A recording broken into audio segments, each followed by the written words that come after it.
there's something you should probably know about us by now, is that we love food. We love trying different types of food and we love making content about food. But overall, we do not eat consciously. We just eat and eat and eat with the sole purpose of satisfying our taste buds and just getting full. But with great eating comes great responsibility. So we decided that it's probably time to take a closer look at our diet.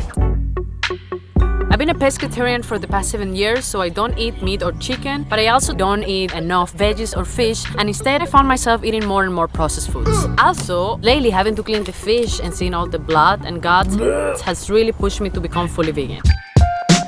I love meat. I grew up eating meat and I never questioned it. I'm from the Middle East, so quitting meat means quitting most of our amazing cuisine. What the hell is this? Also, hello, burgers. But the truth is, I've never seen meat outside of supermarket packaging.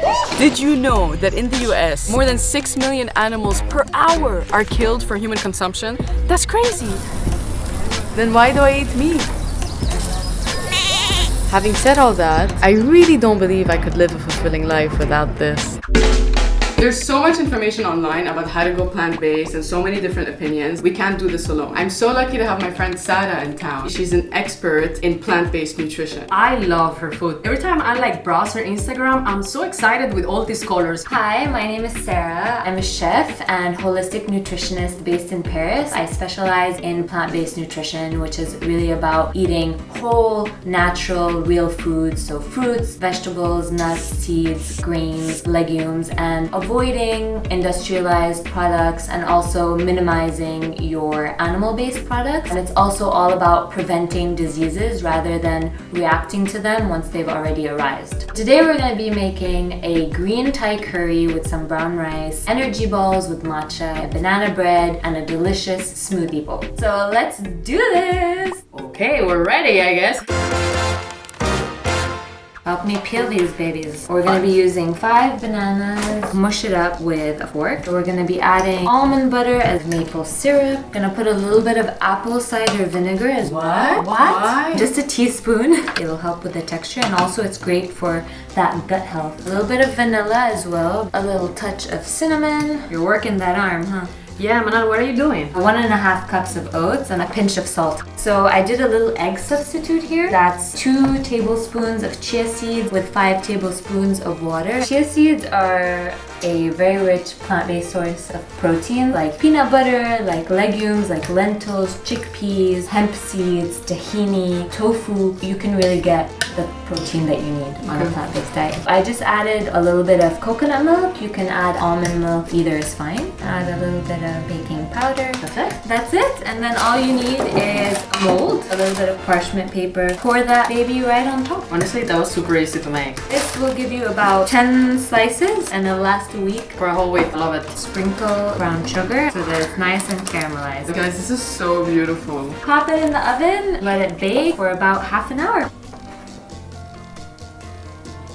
So, will you be making this for breakfast? Frozen bananas, frozen berries, a little bit of coconut milk, and some maca powder. What are the benefits of maca powder? Maca is a root that is found in Peru. It's actually known to help reduce depression, stress. It really increases your energy. It will also stimulate your libido. And we're gonna add a little bit of berries, also our coconut milk, and we're just gonna blend it. Top it off with any fresh fruits, some chia seeds, a little bit of peanut butter. Thank you. Less than 15 minutes. Yeah, it's super quick. Yeah, I wanna take a little bit of everything. Alright. How is it? It's great just as a quick to-go snack in the afternoon when you're a little sluggish or before a workout. We're going to be using Mijdoul dates. We've removed the seeds. Add those with a little bit of pumpkin seed to our food processor. Pumpkin seeds are great to support your digestive system. They are rich in omega-3s and 6 fatty acids, which are essential that our body actually can't make. We're going to also add some matcha powder, the Japanese green tea. It allows you to focus without having that crash later that sometimes you might get with caffeine with coffee. Yeah. And we're also going to add a little bit of coconut oil for that coconutty taste. A little bit of chia seeds as well. That's it. We're just going to blend this up. So So we're gonna put some gloves on here. This makes me feel like telling someone to bend over. Just grab it and roll it up into a ball. And it smells like matcha, doesn't it? You could substitute the matcha for raw cacao to have a chocolate energy ball. You can also add peanut butter, so have a peanut butter chocolate energy ball. The possibilities are endless. Oh, look at this plate. Don't you want to like take a picture of it?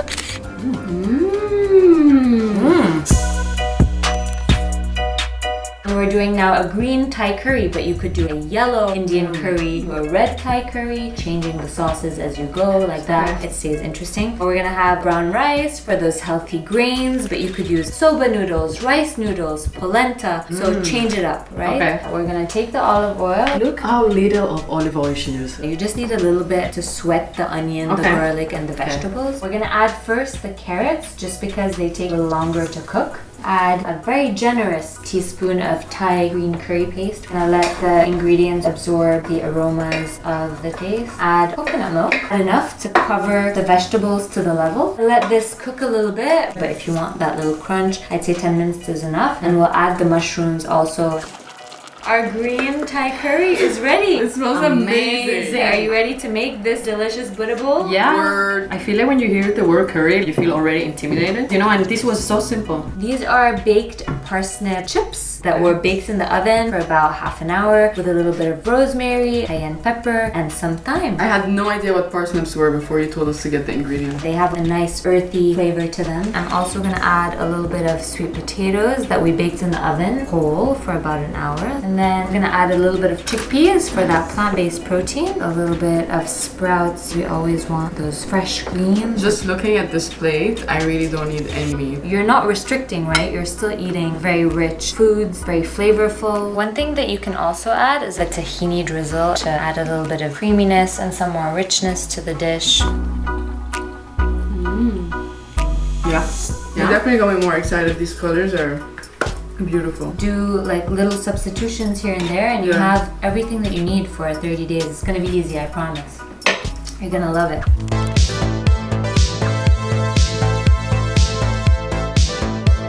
The first 2 weeks is all about prepping. You know, you gotta prep yourself before you wreck yourself. Because if you don't prep, you get desperately hungry and then you eat anything. If you're not the organized type of person that spends time in the kitchen, this is gonna be irritating. You have to spend time and energy feeding yourself. Having to say no to cheese was really hard. Because let's face it, there's nothing more disgusting than vegan cheese. Even though technically milk is cow pus, you would expect that to be more disgusting, but nope. That's how disgusting vegan cheese is. My advice would be that at the very beginning, don't be so strict with yourself. Just slowly start eliminating products from your diet. We were so strict at the beginning with what we wanted to eat that we ended up skipping some meals. And I think that's even worse than just eating something else. In terms of meal prep, if you cook on Sunday, let's say you cook 2 meals, you have that for half the week. And then in the middle of the week, you cook another 2 meals and you have that for the rest of the week. So basically you're cooking twice a week. I think we spend almost the same amount of money, if not a little bit less. We eat a lot out, so we try to reduce that and we cook at home, so I do think that we ended up saving some money. I'll pay 14 bucks for a basic salad at a restaurant, but I can do it for myself here for like less than 6 bucks. There are things that definitely bring up the bill, like superfoods. It's great if you can get them, but I don't think they're super necessary, you know? And you can get protein out of so many cheap things. At this point, our cooking skills are way better. I'm not a chef or anything, but I am no longer intimidated in the kitchen. We were more in our element in terms of cooking and planning. What's cool about going plant-based is that I'm now open to all these new flavors that I didn't know before. So now I'm like, I wonder what I can do with chickpeas. I didn't end up completely restricting myself from fish. When we were eating out and the vegan options were like really lame and the fish option was healthy, I would choose that because I didn't want to end up eating something that would not satisfy me and that will make me hungry later on. I am amazed at the fact that I've completely stopped eating beef, chicken, and pork. Wow, my aunt totally surprised me. I never thought that could happen. I have seen this woman eating so many steaks and I even eat through her. So now I need to see another person eating meat, which is sad. It hurts my soul that I will never have Middle Eastern dishes like kebbeneye, like shawarma. But you know what I decide to do without them? and enjoy vegan recipes from all around the world. The only thing that I'll cheat with sometimes is fish and dairy. We did consistently try our best to eat our best. Kudos to us for that, because we were really mindful in terms of what we're eating. In conclusion, I would highly recommend a plant-based diet to anyone at any age. It just makes more sense for me. Eating what the earth naturally has to offer, eliminating foods that were processed by someone else at some industrial plant somewhere, enough with the ingredients that we can't pronounce, like sodium nitrite and sodium dioxide, and what for longer shelf life? No, thank you. I choose whole and fresh. I used to think that, oh yeah, I'm vegetarian, I supposedly eat better, but I actually, if I look at my diet, I was eating a lot of processed food. I don't think that I can fully be a vegan because I love cheese too much, and really life is too short for passing on a cake. But I can definitely eat better and choose better.